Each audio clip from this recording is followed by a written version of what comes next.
रजनी को बचपन से ही पेंटिंग का बहुत शौक था। वो हमेशा से ही पेंटर बनना चाहती थी, पर उसके माँ और पिताजी ने उसको कभी भी इस चीज के लिए सपोर्ट नहीं किया और उसकी शादी नीरव से हो गई। नीरव रजनी को बहुत प्यार करता था, पर रजनी हमेशा चुपचाप ही रहती। वो इस शादी से खुश नहीं थी। वो ये शादी नहीं करना चाहती थी। उसे तो हमेशा से पेंटर जो बनना था। अपने इस सपने को वो नहीं पूरा कर पाई, इसलिए वो हमेशा उदास रहती थी। रजनी, बहुत ही बढ़िया फिल्म लगी है, कल देखने चले? नहीं जी, कल मुझे बहुत काम है, मैं नहीं जा पाऊंगी। अच्छा तो कोई बात नहीं, संडे को चलते हैं। देखिए, मुझे फिल्म देखना पसंद नहीं है, आपको जाना है तो चले जाइए। नीरू को मना करके रजनी वहां से चली जाती है और अपने बैग को खोलकर उसमें बंद पड़े ब्रश और कलर्स को देखकर रोने लगती है। रजनी, चलो ना कहीं बाहर खाने चलते हैं, कुछ तुम्हारी पसंद का। जी मुझे नहीं जाना, मेरी तबीयत ठीक नहीं है। रजनी वहां से चली जाती है। नीरू को समझ नहीं आता कि रजनी उससे इतना दूर क्यों रहती है। वो जब भी उसके साथ वक्त बिताना चाहता है, रजनी कोई ना कोई बहाना बना देती है। एक दिन घर पर कोई नहीं था। रजनी घर का सारा काम जल्दी से खत्म कर लेती है। घर पर अकेले होने के कारण वो सोचती है कि वो आज पेंटिंग करेगी। वो अपने कमरे में जाकर पेंट ब्रशेस और कलर्स निकालकर जैसे ही कलर मिक्स कर रही होती है कि दरवाजे पर बेल बज जाती है। अब कौन आ गया इस वक्त? इतनी मुश्किल से तो मुझे पेंट करने का मौका मिला है। रजनी दरवाजा खोलती है तो उसकी सास अपनी सहेलियों के साथ खड़ी होती है और सब घर के अंदर आ जाते हैं।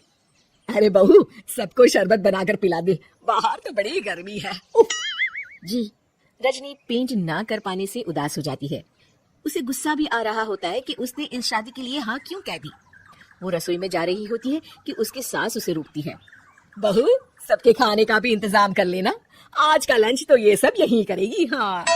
रजनी बिना कुछ कहे रसोई में चली जाती है। सबके लिए खाना बनाती है। सब खाना खाते हैं और रजनी घड़ी देखती है कि ये सब कब जाएंगे ताकि वो अपनी पेंटिंग कर सके। जब शाम होती है तब सब चले जाते हैं अपने घर।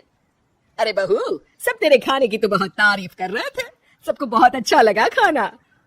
आपको मुझे सुबह बताना चाहिए था ना कि आपकी सहेलियां आ रही है। पता भी है कितना वक्त लगा सारा खाना बनाने में। अरे बहू, तू ऐसे कैसे बात कर रही है मुझसे? तो और कैसे बात करूं? मैं इस घर की कोई नौकरानी नहीं हूं कि इतना काम करूंगी। रजनी अपने कमरे में जाकर दरवाजा बंद कर लेती है।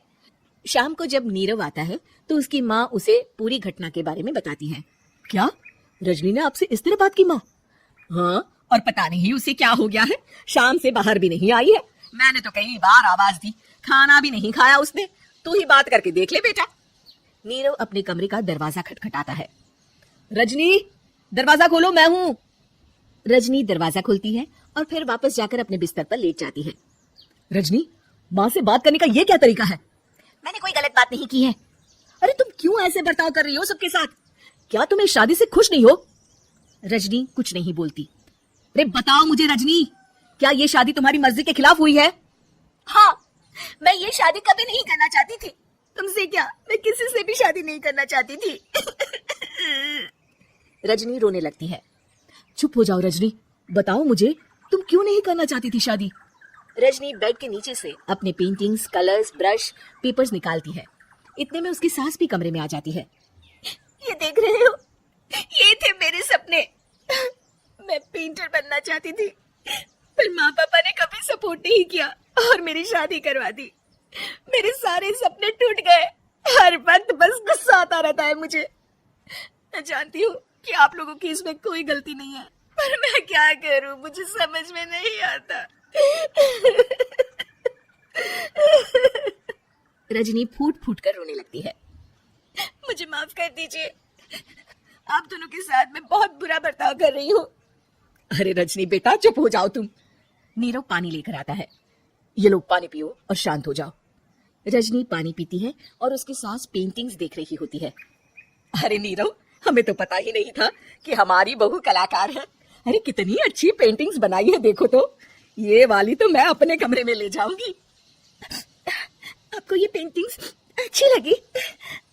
अच्छी नहीं, बहुत अच्छी लगी। और तुमने हमें बताया क्यों नहीं? तुम जब चाहे पेंटिंग कर सकती हो रजनी। हम तुम्हारे सपनों को पूरा करने में तुम्हारा पूरा साथ देंगे। हाँ बेटा, हम कला की कद्र करते हैं। हम कलाकार तो नहीं, पर मुझे गर्व है कि मेरी बहू एक कलाकार है। रजनी, नीरव और सास तीनों हंस पड़ते हैं।